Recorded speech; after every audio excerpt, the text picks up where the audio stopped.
Alrighty, cool. We are live. All right, welcome everyone. This will be episode 20 of the Natural Order Show. I'm back with Paul, who's pretty much our co-host at this point, and we have a guest with us today. We have Teace, who's involved with a variety of kind of cool organizations and events that I learned about through Paul, kind of intersecting some occult topics and conspiracy topics, and just other stuff that's very familiar and very adjacent to what we do. So I guess with that, I'll let you maybe, I think we said Teace, I'll let you kind of introduce yourself and kind of some of the things that you're into, and we'll go from there. Yeah, sure. So I'm a filmmaker. The full spread is writer, director, producer, editor, actor, illustrator, and I'm also a podcaster. And I bring all that together to try and speak to a few decades worth of research going into occultism, esotericism, the nature of conspiracy, what it is to be here with humanity, and to try and basically use the time wisely. And so the various different projects that I have created have always used kind of like the artistic lens to focus on the significance of controversy and the idea of when controversy is approached through the artistic lens, it turns something that would otherwise be very painful for us into something that we can actually be excited about and share with one another, conducive to the betterment of the species. And that's why that entire realm of storytelling has been so deeply taken over by people who want to use and garner that power in a negligent and very destructive way. And so that's kind of my initial steps into conspiracy and to what I do with media, was not understanding all of that. And so there's been a co-evolution between my understanding and the various different controversies that I've been creating through narrative, and in the contemporary, they've primarily been focusing on conspiracy. And that's through a show called Conspiracy Synergy. Conspiracy Synergy is kind of like an emotionally acclimated show for our friends and family to get them up to speed on the basics of the conversations that we're all having all the time. It's extremely complicated. There's a lot going on. It's a conversation that's not going to go away anytime soon. So it's important to get people up to speed on the basics so that they have the kind of like situational and navigational or strategic awareness of what's happening moving forward in an increasingly shaky landscape. And that's kind of something that I'm trying to give people the armaments through the various different things that I create and investigate so that we can all get through this and hopefully reach a point where we're able to prosper, not just kind of like endure despite the never-ending cascade of psyops that we're all made to endure. So yeah, that's a little bit of what I do. Heck yeah. That's an awesome introduction, man. I'm really excited to have you here. I'm excited to dive into some of these projects. I mean, I can already tell from here, I mean, just the fact that Paul kind of saw the connection, that we're definitely working, a lot of us in different spaces and different projects are working towards this kind of same effort, just really trying to, I guess you could say, quote unquote, red pill people, like move the Overton, get these things out there, get people aware, try to protect people from all this manipulation and psyop. So yeah, we're definitely on the same page. I'm sure Paul's already given you some of our background, and a lot of the people watching already know as well, but just a little bit of context for you. Just a quick overview of where I'm coming from, where Paul and I are coming from. The Natural Order Show, kind of underlying that is kind of the Natural Order as an organization, which is really kind of built on just like a kind of a collection of a presentation of my philosophy and the direction I was heading, which I felt like I wasn't really, I didn't find any communities or organizations or any organized philosophy out there that really captured what I was going for, despite it being fairly simple, which is really just trying to, and to put this in the context of where you're coming from, it's very important to kind of, for people to red pill, to look into conspiracies, to look under the hood, to see all this stuff going on. But what I'm sure what you've encountered a lot of people kind of they might float off. So most people just never look under the hood, and that's a problem. And then people start looking under the hood, and they kind of, get sometimes sucked into all kinds of stuff like flat Earth and stuff like that. So I think what this organization has tried to do is kind of strike a balance, try to ground in science and kind of objective reality, and kind of use that language and that systematic approach to explore these kind of more less tangible topics like the occult. And really just like some of these conspiracies and to break down the complexity. So that's just like a little bit of where we're coming from. Paul, does that sound good to you, or anything you want to add to that? That's a good intro. One thing, as far as Teace's show, it is a really good intro to conspiracy and like who the conspirators that control us are and what they've done to us and how they go about controlling us. That and like Derek Brose's Pyramid of Power series, if you want to take somebody from like zero to knowing what's going on, those are both really good shows to start them off with to get them kind of up to speed.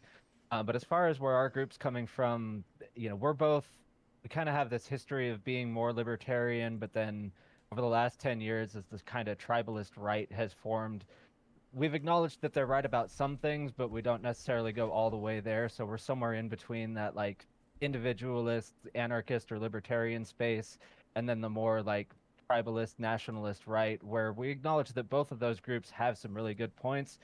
They're both more and more aware of the conspiracies that are going on, but looking at it from different angles. Of course, the far right focuses very much on the Jewish question. The libertarian side focuses more on like bankers and warmongers and political control schemes. But those they tie in together. And so we're kind of in that space in between those two worlds of knowing that these are two different groups that are seeing the control schemes that are trying to break away from the mainstream. But we are up against a globalist control scheme that doesn't want us to be able to go off and do our own thing, whether it's as individuals or whether it's as communities that want to have our own space to be our own people. And so we're kind of both up against an enemy that's a whole lot bigger than us, that has control over a whole lot of societal levels of power, and having to figure out how are we going to resist this? How are we going to create an environment where each of us can have our own communities, whether that's something like, Derek Rose's Freedom Cells thing, where he wants anarchist and libertarian communities, or whether that's like the return to the land movement from the far right of getting people back into homesteading, like communitarian type of small scale bottom up organization. But there are different people going for different solutions, and we want to talk to people from both of those groups and kind of share ideas and figure out what's going on together and get that conversation going and get solutions out there.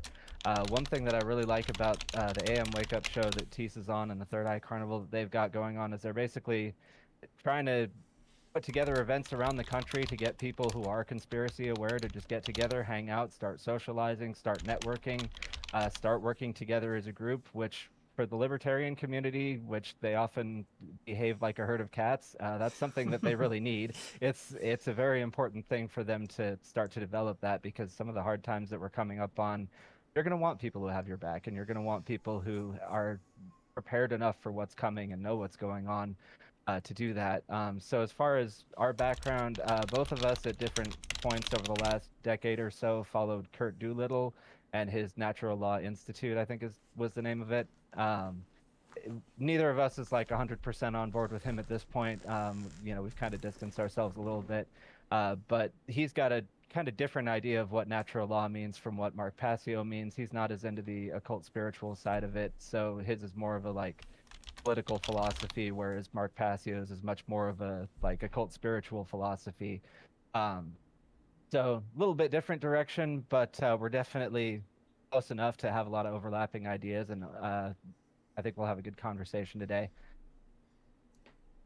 Heck yeah. Yeah, no, that's cool. Thanks for the info insofar as like the spread of stuff that you're into and the various different viewpoints that you're garnering in the I don't know, I guess a sort of apocalyptic unveiling of a great deal of information that we're all kind of privy to in our own little secluded environments online that very much do cross-pollinate, have similar nexuses, and inform one another. But then you can also kind of stumble into things completely outside of the sphere of what we've all been exposed to, which drawing on like the parallel of an ideology being derived from a political mentality versus something that touches on the very nature of the realm that we exist in is kind of like a different echelon of conversation.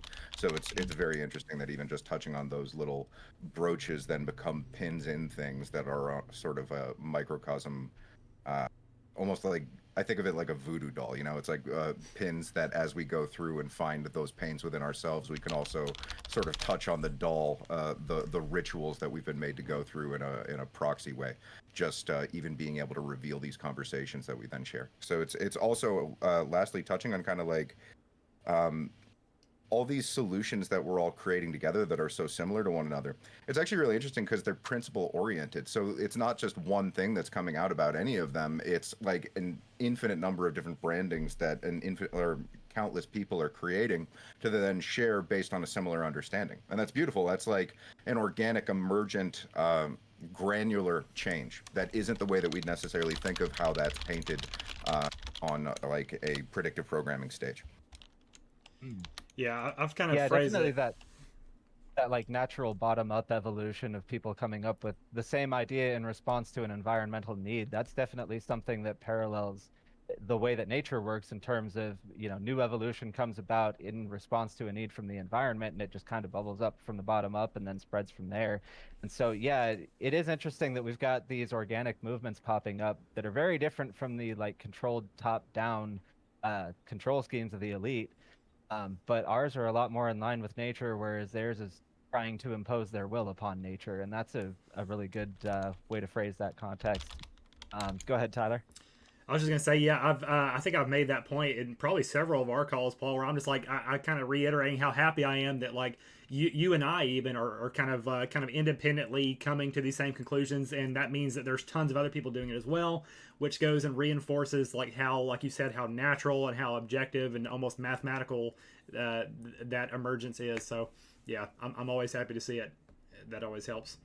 Um, All right. It definitely helps people to have not necessarily that intellectual terrain, but every different kind of terrain that you can navigate through in any capacity can be approximately visualized or conveyed through some sort of sensory awareness that we share, even though we're all wildly different and radically altered in each of our perceptual apertures and belief systems and everything.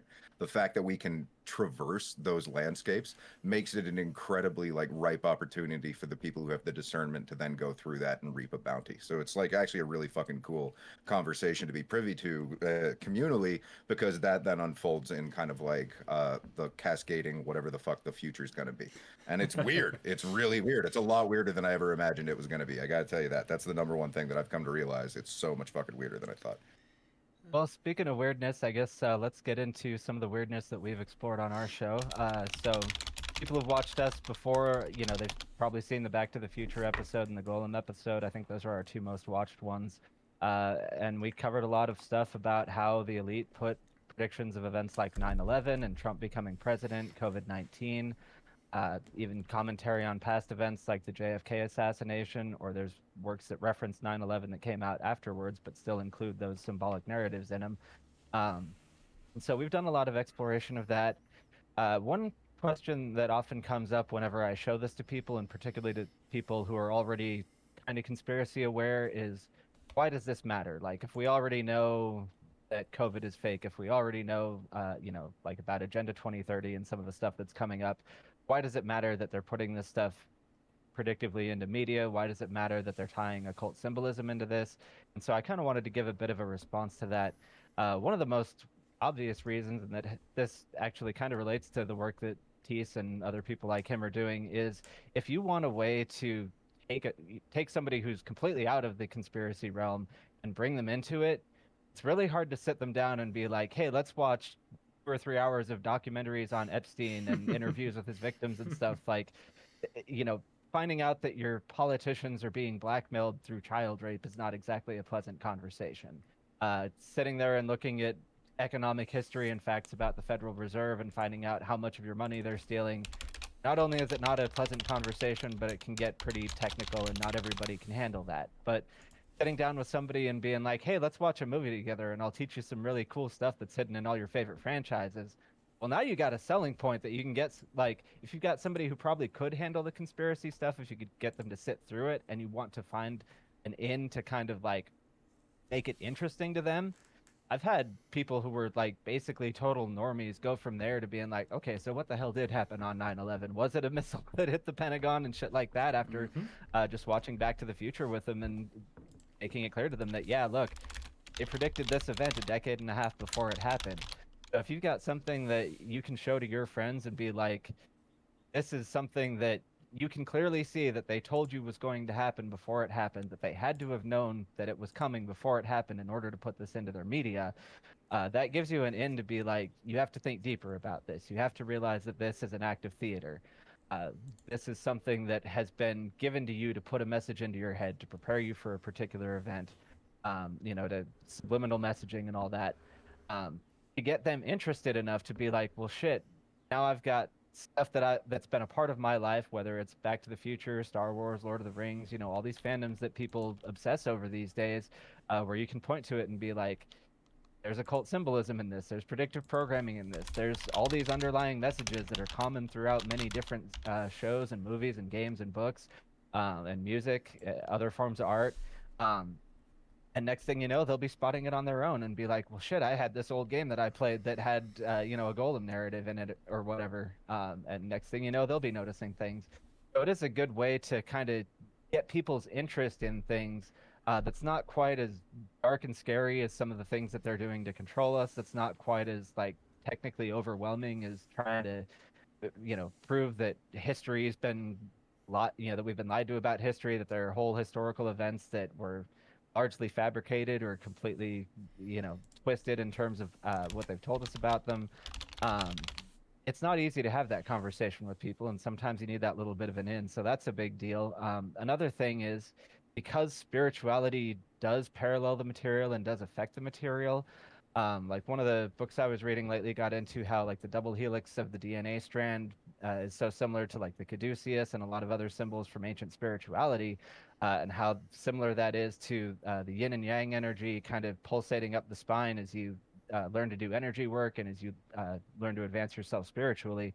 Um, there's a lot of those parallels out there. And once you realize that the richest and most powerful people in the world know about these things, they're using those techniques, and their power rests somewhat on their understanding of spirituality and how they can use it to their advantage.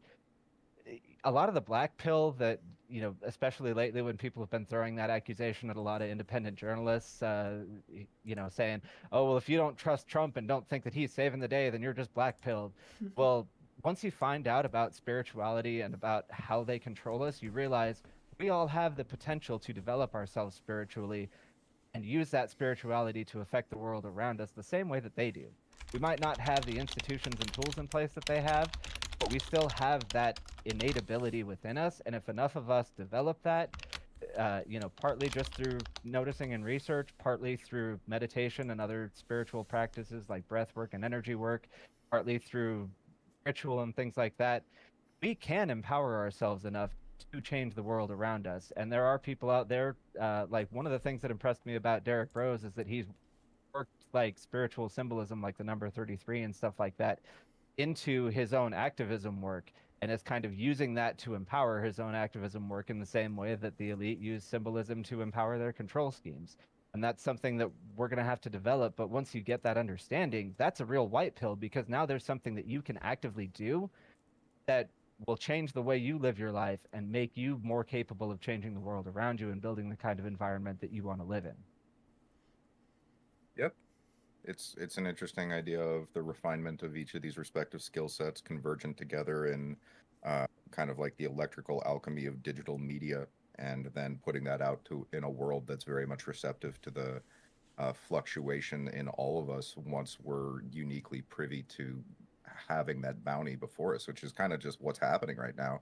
It's like you have these individual content creators, and I think of like my trajectory of evolution through Corbett and Passio and all these different people that I've tuned into, and Bros is a great example. And I got to hang out with him for a week in Morelia for the Greater Reset Conference, now the People's Reset Conference, and then also just doing his little mini documentary as part of the series that I'm creating, and hanging out with him in Morelia and going into a lot of like what he sees as what we're up against as one of the questions, and the answer for it being a force that is immemorial and has existed and sort of haunted us a la the shadow, and it's our respective responsibility to confront that and overcome that, and to do that in a uniquely creative way that each of us is able to offer, and then at the same time come together and hopefully, I want to say, yes, reach a point where we're literally able to use the occultist kind of predictive programming infusement of our sentiment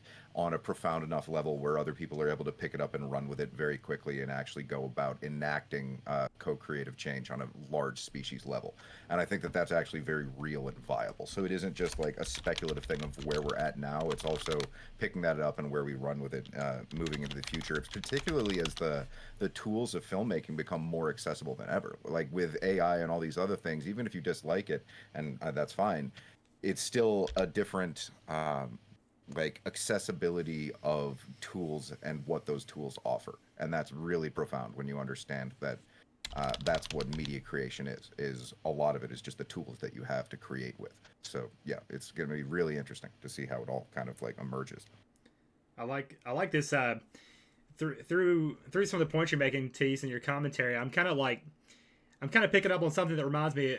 Terrence McKenna was a big influence of mine, and a lot of times he kind of gave this message of like, just go create, like just go utilize all mediums and all technologies and go do it. And it kind of makes me like reflect on almost a contrast to the way that I've approached the solution, where I've kind of like gone more towards like, we need to centralize, like we need to get together, like we need to get on the same page saying the same message, and kind of like a control. There's like that kind of side of it in me. But there's this other side where it's just like, embrace the chaos, everyone's doing their own thing, but out of that chaos emerges, like we said earlier, this kind of same goal, like utilize the technology, utilize the media, go for it. And so I like how I feel like you're very much a part of that that I guess you could call it chaos, or that creative process that's unfolding across all the different mediums and people. And so and it excites me as well, because like Paul mentioned, like the Natural Law Institute that we've kind of both sort of adjacently met through, and just my journey as an individual, like kind of a lot of it, psychedelics were very much a part of like open me up to like these possibilities and so forth, and a lot of that chaos and that creativity. And then I kind of almost like, how do you say, almost like counterbalance or corrected that with like a deep dive into like more of the empirical and the science, and like, let's get structured and operational. And that's where NLI came in. But then I realized, whenever I was heavily immersed in some of these circles, like these very, very operational, very autistic, if you will, like right-wing circles, very overly scientific, overly rational, they're missing this. They're out of touch with the possibility of the creative, the psychedelic, the chaotic, the weird, like as you said earlier, which I love. It's just it excites me. I can see some of that energy from you, like that kind of just embracing those possibilities and just how what's out there. So it's a balance. So as always. Heck yeah. Yeah, there's definitely that balancing act between like the sort of the divine masculine and divine feminine is one way to look at it, where the masculine does kind of want to impose that control and be like, this works, this is the way it is, we're doing it this way. But then you have that divine feminine that's that creative energy that says, well, no, actually, we can do this totally other different way. Heck yeah. That's absolutely what it is. And you definitely like learning to balance those will make you a more complete person. And sometimes you do have to go deep down one or deep down the other to get a feeling for it, but then take that knowledge, take a journey down one side, take a journey down the other, use that knowledge, combine it together, and that's the meeting of the left and right brain that's going to empower your mind to do more. Well, that's the Kundalini, that's the DNA spiral, as you said. You kind of go back and forth. Heck yeah. Something I think maybe Paul, you said something earlier that I wrote down a note about, kind of like, one thing I'm thinking going into this is like, and I'm always thinking about whenever I'm encountering different people, is like, where do we intersect? Like, what's our core message? What's the unifying principle, or that thing that we're really trying to get out there? And one of the things that I wrote down was something that you said, Paul. It really just that with the central message that I've said, or like with the occult or just in general, is the importance of empowerment, of like getting people to realize that you can do things. Like so many people, it's almost like cliche, a trope at this point, where it's like people are on autopilot, they're robots, like, but it really is something that I have to remind myself is still a challenge, like constantly trying to build autonomy and awareness with people, and just like, so like you're not marginalized, like all these systems are trying to fit you into a pigeonhole, but like break out of it. You can do things, and sometimes it takes small steps, like we're saying, like you said, Paul. Sometimes you have to kind of play with this, with what they already know. The pop culture references, make it fun for them. Like before you start dumping on like black pill, black pill, black pill. Like, hey, here's some cool stuff too. You know, get them interested. So, yeah. Yeah. Yep. No, as far as like just the strategy of meeting them where they're at and then using kind of like the nostalgic fluff of what was created in all of our youth that we shared developmentally together, automatically that's like fodder for bonding. Yep. So it's a really kind of interesting reflection that we all grew up trauma bonding in a peripheral MK Ultra drip that was created as Yeah. a co-companion developmental cycle of our raw psyche itself, Wow. so that it's something that imprints on us to such an extent where then exiting its constraints is like meeting another seagull who also had to cut off the plastic noose that they had stumbled into. And that's sort of just like what it is to meet people in that nostalgic terrain and be able to share those things and hopefully get them out of it. But if you try and go through it too quickly, you're going to strangle them. And a lot of people intuitively feel that, but at the same time, it's a different time in the conversation. So the strategic navigating of that, I've always approached from like a joke fact approach, Yep. which I find works. There's also what you're doing, which is basically just saying, hey, you like that thing already. If you like it already, here's this other side to it. Because if they like something already, they should want to be able to rotate it all the way and to see every different side to something. If they actually genuinely care and are really invested there, that is something we should be able to get out of one another. And so once you understand that, and that it's a strategic maneuvering of an emotional posturing in response to habitual entrainment and trauma bonding, then you're like, oh, okay, that's actually like an intersection of respective disciplines and skill sets that traverses the entire human experience. And we're inheriting that very conversation itself being occultism and esotericism. So it's kind of just the conjoined merging and symbiosis of that understanding, and then the synergistic output because of it. I like the way you kind of phrase this. I wrote down like it's like a generational or a collective identity. It's a collective trauma bonding or experience that we've gone through, like being, like you said, this, like we kind of grew up in this, whatever you want to call it, MK Ultra, like psyop, collective psyop. And you know, it is, I guess you could say, like, as black pill or depressing as that is to think about, but on one side, but on the other side is, hey, we're also waking up together, we're healing together, we're helping each other, and that's just awesome. You know, it makes me think, just reinforcing how important it is that we are organizing, that we are getting together, because we're all going through the same thing in so many ways, especially like from a generational perspective. So just any attempts to collect, to, you know, have like sessions like this, to have events like the Third Eye Circus, and it's awesome. It's so inspiring, and I feel like I've kind of, at times, I've kind of drifted out of it. I've kind of just, it's so easy to drift back into that, whatever you want to call it, like to drift back into that psyop, into that normal ego state, you know, culture, because that's what's still pervasive, and you really do have to actively fight against it and actively kind of cultivate connections with others that are doing the same to kind of keep that torch lit, basically. So very inspiring. Yeah, and you basically have to just think of it from the dynamic of creating, innovating, and play versus stagnant accepting and just going along with kind of what they've created for us at the end of the day.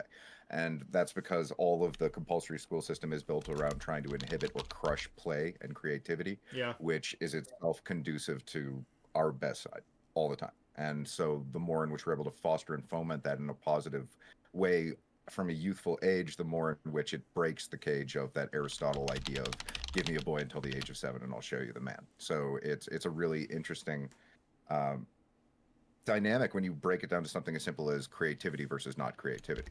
Yes, there's the whole love and fear dynamic, but I don't think fear really creates or plays as well as love does, just as like a fundamental dynamic. So it's always going to have this one up ability, kind of like to turn something humorous itself is a tremendous skill that demonstrates this. And so it's one of those things where it's like the Third Eye Carnival it is going to be a circus in the sense of a lot of us there being kind of like sideshows ourselves. And it'll be great for that because it's like a meeting of comedians and musicians and people in the conspiracy space, so that it's kind of a hangout party and learn sort of environment that we're all doing together. And those are spaces that we created in order to be able to allow for forums of other creators to come together and then ultimately share those experiences as a benchmark of moving forward to do similar events later. Because part of the creations that we need to bring into being are then recreated and disseminated, hopefully to be better than they were initially, which is what I find the most painful part of anyone who's aspiring towards creativity, is understanding how painful the creative process itself can be, because it feels like a creation that you're offering everyone, that then everyone participates in a pinprick way that is difficult to recuperate from and then go out and offer anything ever again, because it's often so painful and like sort of just stressing of the fine refinements of our heartstrings, that it puts us in a position where the idea of being co-creators, and then especially on that level, not only in a level where it's financially compromising, but if you go to the level where it's species defining, holy fuck, that's a lot of responsibility. And so yeah, meeting someone where they're at from the very off the bat of, do you like this? Do you actually like this? And then follow that impetus until at a certain point it becomes a species-wide creative genius. And so it's one of those things where hopefully creating the forums that allow for that kind of expression between like minds is ultimately the thing that will spark in them the ability to go out there and just fucking create. Just go out there and do it, like you said earlier. So the third Eye Carnival is going to be a petri dish of all kinds of independent thinkers just getting together and see what can spread from there. And hey, we need that. I'm doing a documentary while I'm there. That's the thing I'm doing. So I'm making a project at the thing that I'm talking about, people coming to talk to each other about, to then talk about making. I mean, I'm booked for like the next few years, but y'all are supposed to be basically meeting artists and figuring out how the fuck to make whatever the thing is that becomes the spark in another person's mind, so that they cannot be fucking brainwashed to go out and kill anyone anymore, because it's sort of the situation we're in. And it's like, fuck, that's depressing, but it's the strategic reality of the world war. It's the brilliant landscape that they've created. What if you made it so boring that people had to create entire realms of skill sets to turn boring entertaining, and only then would you be able to break people's habitual in training? It's kind of fucking, but that's the reality.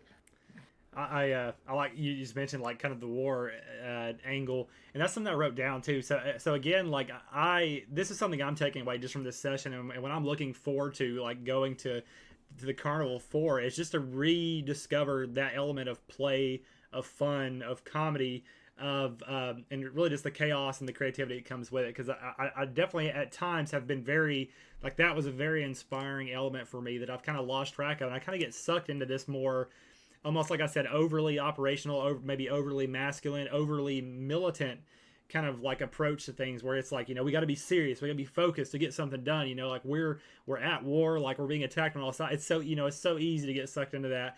But it's very clear that what one of the key ingredients, if not the key ingredient, to fight what we are up against, is to not lose touch with just the fun and the chaos and the play. Because like you said, like, all of the systems that we were a part of, for the religious to the educational to the political to the media, it was all about kind of like trying to stamp out that curiosity, that creativity, that imagination. So it's almost as simple as just keep laughing and keep making people laugh. Like, that's the kindling of the fire. And just making these little circuses and these little events and these little campfires is where you kind of, then the rest almost flows naturally. It's almost like a simple principle to live by. Have fun, let that guide you, and then it'll take it on its own. Because if you take the inverse approach to just try to be militant about it, and kind of you get too serious and you lose that play, it's like, well, that's almost like what they want, and that's going to hurt you.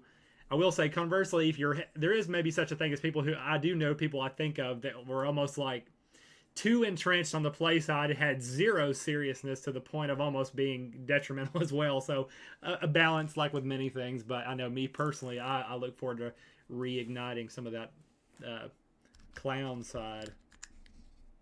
Yeah, it's play responsibly, but at a certain point, once you understand the magnitude of that responsibility, it's I guess if you're ever reaching for greatness in anything, it is falling in alignment with what can be structurally understood, but we wouldn't necessarily intuit it in that way, nor would we gravitate towards that particular kind of expression, because our highest echelon is always something kind of like beyond ourselves or above ourselves. It's the flow state. Yep. If you get into like the literature, that that state of being, and you can use video games as an example of it. If anyone's ever played a video game or reached a state of flow where you're like literally, it's like you're one with the game and you're transcending and you're Neo. That's something where you're not logically grasping the fine dynamics of how you're supposed to be pushing a button anymore. You're so beyond it that it's like you've already made that decision and reality is following. So when you understand that kind of momentum and what it is to affiliate yourself with its feeling, that's when you start to get into the synchromistic emergence. You can almost think of that as like the metaphysical dew that shoots off the wave around you once you reach that echelon of navigation. And so it's at a certain point, to intuit it is to understand it, and you don't put the understanding before the ability to intuit it. You're just listening, you know? I like that you mentioned video games as an analogy, because that's like, I know with me, I kind of gravitate from project to project. Sometimes it becomes a problem how much I switch around, but one of the kind of projects that I've been with for a while is like tabletop, like card gaming, like TCG. Like I played, games like Magic the Gathering and Yu-Gi-Oh, and I really enjoyed like that kind of the gaming experience, the tabletop experience, the person to person, and of course, like there's a lot of themes in those games that are very adjacent to a lot of the stuff we're talking about. It really, if I think about it too, a lot of my own familiarity or interest in the occult, I think the seeds were planted by a lot of these cultural artifacts that I was exposed to as a kid, like Yu-Gi-Oh, for example. Like they're talking about Egyptian, occultism essentially. So a lot of that's there, but so transitioning to creating a game now, that's the phase that I've been in for several months now, like creating my own card game as like that creative outlet and that way to have fun. I will say is, there's not as much like intentional, like how am I going to red pill people through this, but that stuff almost always happens organically, and like I said too, as long as you're kind of following these principles, like have fun, create something that people enjoy, like you're in the right direction. And that's kind of how because like whenever for example, the more energy I put into this project, the less I put into like the natural order, for example. Like I'm not advancing some of those more explicit goals, but it helps me to kind of take a step back and realize that it's all kind of working towards the same element. And like you said too, it's all kind of using some of those same kind of how do you say, like just brain patterns, like the flow state, being in that, designing that for others. So yeah, again, it's all moving in the same direction. Yep. Yeah, definitely on the balance between like discipline and creativity. I've been getting into meditation and martial arts, meditation over the last few years, and then martial arts for the last 6 months or so. And there is a lot of that where when you start out, you do have to be really focused on technique and going through the motions just the right way. But as you sort of build up, like muscle memory in martial arts, or just a better understanding of like once you learn how to control your own bioenergy, uh, you get a lot better at doing that through meditation. There's a lot of that where you kind of have to go through that stage of, okay, I'm going to force myself to do this even though it's difficult. But once you've kind of broken past that and gotten yourself used to it, at some point you have to get back into that creative playing. How am I going to, where am I going to go from here? What's something new I can do? And that's what's going to then take you to the next level. And you really do have to go through both those phases. First, the phase of, buckling down and doing it in the very disciplined way. And then once you've gotten good enough at it from there, then you take it through the more creative phase to bring yourself up to the next level. So you really do have to go through both of those phases in order to master something like that. And it doesn't hurt to go back and forth a little bit on different things. Sometimes that's just what you need to do to learn the skills that you're going to need to advance to the next level in whatever it is you're doing. Yeah, so that's a good insight, and it's also sort of an interesting metaphor and parallel, because you could deconstruct the idea of if someone approaches martial arts from a regimented place of studying the classical formations and then bringing them to bear in a contemporary style, be it something that is elicited by that classic study or something that they created completely on their own. And then you can postulate, okay, well, which would be better? Something that someone created completely on their own intuitively, or something that was understood deeply and viscerally from the ancient, and at a certain point they'd actually be the same thing, which is kind of like the full circle point of understanding for it, is that there are inherent meanings to gestures, both in a dance, a martial arts, and a simply how we traverse the earth kind of way. So once you understand that, like, the highest degree to which something can be intuited from allowing yourself the freedom of play, and then being sort of given those kind of beautiful insights that you could realize just going about it on your own, you're also going to find that people have gone that road already in the refined understanding of something that they're ready to offer as we become willful stewards under the guidance of a master. And so it is kind of like that Padawan journey that martial arts and its traditional study has allowed people in a strongly structured, and yet at a certain level, ultimately you become the master, and then you're intuiting it and pushing the very definitions of possibility itself. So it's less the study of what is and more the traversing of what can be. And so it's also a beautiful metaphor for the human psyche, not only taking that upon oneself, understanding the trajectory of all those who have come before us, but then culminating that in our own respective ability in the application thereof responsibly. Yeah. Heck yeah. I was gonna say, Paul, I like kind of one of the dynamics you were tapping into, this kind of like balance between discipline and play. That I'm constantly thinking about that. It's just, if there's too much discipline, then you kind of get burnt out. If there's too much play, then nothing gets done. So it's just a constant. I guess that's part of the flow state, is almost trying to be, traverse that balance. And kind of similarly, I like what you're saying, Tease. That another dynamic that I think a lot about is like kind of the balance between like learning things on your own and intuition versus like studying the masters. I know that early on, like many, you're looking at, you almost like ascribe a level of authority to the ancients or those who came before you, because you're like, oh, they've got something figured out. But some kind of transition happened for me where it was just like, it was almost like it was a flip. It was just almost like, go with what you think first, and then it's almost like you'll start to, like you said, it's a horseshoe, or it's a full circle. Like it starts to become the same thing, and that's how like you're following your own intuition, and then like you're seeing that line up with what ancients are saying. Versus like a lot of people seem to just totally ignore themselves, and they're like assuming something else is out there. And this is especially comes with like when it comes to like spiritual journey and knowledge. I know I've talked to a friend who I've seen him kind of almost perpetually stuck in this kind of like seeking, like just there's something I don't know. There's something I don't know out there. Who's got it? There's looking. And I guess, for me, it was psychedelics heavily flipped that trigger. There's just like, there's no stone unturned. Like, and I think there's probably some McKenna quotes that align with this as well. It's like, there's nothing, how did he phrase it? Like there's nothing, I guess he said something like, I've traversed the spiritual marketplace, and he's like, nothing stands up to the, what do you call it? Like the primacy of direct experience, direct lived experience. And this is something that I think the psychedelic experience very much reinforces, is like this moment, what you're in touch with, don't give away, don't ascribe this too much authority to assuming that someone else knows something that you don't. It's kind of a weird way. Hopefully I've conveyed that well, but anyway, that's a very interesting dynamic.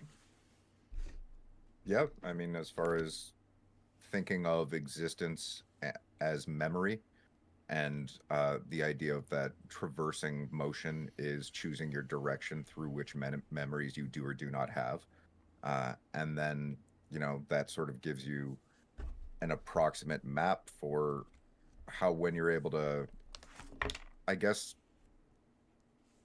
step back from how we conventionally think of things, because psychedelics will do that. They'll obviously push you to a point where it's a very unconventional way of thinking. And that unconventional way of thinking can sort of catapult you to the firsthand experience of what we would regard as the Godhead, or traversing in that expanse and moving in that direction. And some people don't want those memories either experienced firsthand right now of what it is to go through that, or what it is to peel back the ethereal veil of existence and look back and to remember a memory intuitively. And touching on kind of like that martial arts trajectory, that's actually the other side of the coin, is when you understand that to a certain extent, because this is all one, it can be realized through intuition and through memory, and it's a completely different trajectory than formal study. So yeah, it is a very interesting full sacred kind of balance of the two dynamics that offer wisdom unto each other. And then at a certain point, yeah, you have to trust yourself to know which is which and which is better. Yep. I'm thinking, like, there is like with anything, there's another side of it too, where if someone like totally neglects all forms of like teaching and wisdom or genetic memory that came before him, like, and totally wants to learn everything their own, like, you're not going to get very far. That's not going to be a very productive way, and you're probably going to be misled and get stuck and stuff. So it's like, it's kind of a weird, once again, it's just a balance. Don't over rely on tradition and teaching, but don't totally neglect it either, right? So um, Yeah, I guess it really all depends on the discipline, because automatically I'm just thinking of cooking as far as like, all right, get like bang stuff together in different culminations of recipes, and at a certain point you're going to be able to make something great out of it. But if we're talking about kung fu and how to backflip a motherfucker, there's probably a certain way to have your heel angled so that it like right. crushes their skull in 0 seconds flat, or like That's a good point. Yeah. So it's a different. Yeah, Are you there's a cooking lot or of are you things cooking in with fish? yeah, there's a lot of things in martial arts where if you try to do it without knowing how to do it the right way, you're going to hurt yourself more than you hurt the person you're hitting. But Probably. then again, with cooking, I mean, there are times where you can blow something up in the kitchen if you mix the wrong Yeah. things together. But yeah, there's definitely some things that you can learn a little bit easier just through playing and experimenting. Cooking's a good example of that, and other things where you're probably better off having a teacher who knows a little bit of what they're doing, like martial arts, so you don't hurt yourself. But when it comes to the personal spiritual journey, like certainly there's been quite a bit of reading that I've done that's informed my own personal spiritual journey. But the most profound things have all been things that I've like willed and spiritually manifested into my own life, and then seeing how that's played out, and how my own mental effort at bringing something into my life ended up changing things. For example, roughly 2 weeks after the equinox and solstice, for every equinox and solstice for the last year, I've met somebody whose like name and other identifying characteristics have all had like synchronistic connections to one another, who've all been a pretty big influence as far as like motivating me to work on things that either like strengths that I needed to develop or weaknesses that I needed to deal with and find a way to work out of myself. And so that's that personal spiritual journey. Like, there's nothing in a book that's going to completely prepare you for that, but there definitely are things that are going to help you find the way to kind of start yourself on that journey and call things into your life that you then have to learn how to deal with on your own from there. Um, so that's definitely been a pretty interesting journey. Which, speaking of that, one of those people I met at last year's Third Eye Carnival, and the next one is just a couple weeks after the spring equinox. So we'll see if I meet somebody cool there this time. Yeah. It's my first time going to one. I've been there digitally for the last few events, but at this one, I actually won't meet people. I'll just be quickly zooming by them with a camera and probably being very rude because I'm just trying to get the shot. So do forgive me, everyone who actually ends up making it out to the event. I'm going to be preoccupied almost the entire Or are time. you going to be doing like the Office style mockumentary where you like pull people aside and interview them about things? I'm just not doing a lot of like the punch-in zooms, just because it's really difficult to coordinate that, and it throws you off for the broader scene that you're trying to gather. I've been editing Hervore this entire last 2 weeks for his mini doc on geopolitics and empire, and it's interesting just like catching all of my different errors on every stage of development, trying to edit around them, and then figure out how to still make it congruent to a succinct and poetic media piece that doesn't just touch on the issues, but also offers people kind of like the family insight as well, of because I'm there documenting him and his life in Guadalajara. And so juxtapose that with like Steve and Ryan, who I'm going to be documenting at the Third Eye Carnival. That's more of like a party environment. But then afterward, I'm going to go hang out with Ryan for like 3 or so days to do his business formal T-Lab mini dockside. And it's just one of those really interesting things where as you go about meeting these people in real life and bumping into them at these events and things like that, you understand that they're all kind of different ingredients in whatever it is we're cooking together. And at a certain point, that does offer itself to what rears its head years after the fact.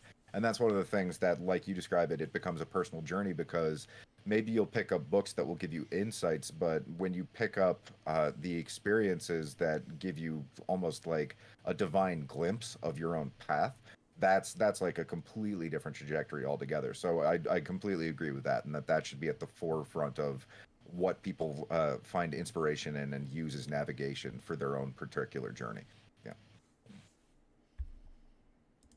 Yeah, I'll say I'm excited. I'm glad that Paul, that I know from our original conversations, I could tell like you were kind of involved in a handful of physical kind of groups and meetups, and that's been something in the past. I've had intersections with some, but I've kind of become more hermetic in recent years. And of course, I've been building a family and stuff like that. That always is part of it. But I am excited. I definitely am going to try my absolute best to make it to this Nashville carnival. I think it'll be really cool to meet this kind of batch. I recognize some of the names on the ticket and some of the comedians and stuff. And comedy is always something I've been very interested in too. I know that's kind of like a theme amidst the other artistic mediums. So I think that'll be good. And yeah, I'm excited. I'm ready.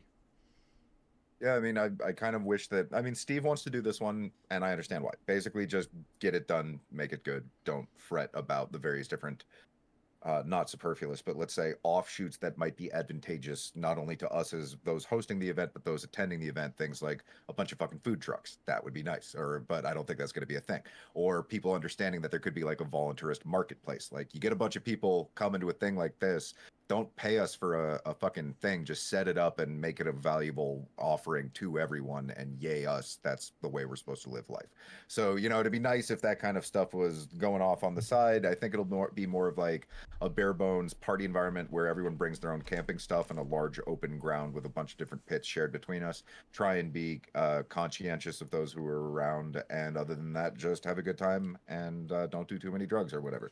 And I think that'll kind of just be probably the environment as far as I'll be able to tell, but I'm going to be working the whole time. And once I catch my shots, I just go straight to bed.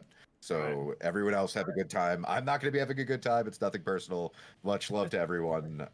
Yeah, just let me sleep. Well, that kind of dynamic reminds me of some of like what I like the burn kind of scene. Of course, everyone talks about Burning Man. I don't know what that's actually like. That's like way huge, and I'm talking about more of like the more grassroots. Like we have one called Alchemy in Georgia that I've been to. That's kind of like it's more of that kind of energy, which I like a lot.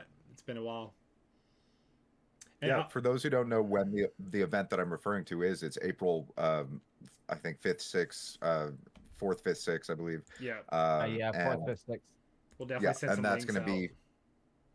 That's going to be, you can go to AM Wake Up Show, which I co-host on Wednesdays, and that's something that we're going to be putting together, and I'll be down there for it, making a documentary, and it's in Tennessee, or not too far from Nashville, but I don't know the exact location. So for anyone who wants to check out between Nashville and Portland, Tennessee, so it's like just north of Nashville. Yeah, it's something like that. And yeah, it'll be like $90 for the whole weekend, and it'll be hopefully a couple hundred people coming out. Don't quote me on that, because it all just depends on turnout. And yeah, bring people if you know good open-minded folks, and yeah, let's just make it a great event. Everybody, hopefully see you there. It'll be a cool thing to come out to. Yeah.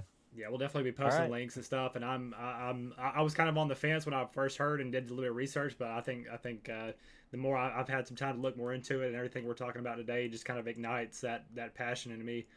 So yeah, I'm looking forward to it. And what do you think, Paul? That's probably a decent wrap for today. I think we've had a good opportunity to meet and chat, and there will be, I'm sure, more of it in the future. Yeah, it's been a good hour. Yeah. I'll bump into you at the thing. Yeah, definitely looking forward to seeing people out there. If you guys are listening to this, go show up, and hopefully it'll be an event that sparks something in your own personal spiritual journey, and hopefully we can all figure this crazy world out together. Yeah, when you bring enough of these clowns together, it's sure to be a circus. So I'm looking forward to it. Cool. Alrighty. Yeah. Thanks again, Teace, for joining us. Thanks everybody for watching. We'll probably wrap it up there. We'll see y'all next time. Hopefully see you at the circus, and we'll end it there. Thank y'all. Have a good night, guys. Later.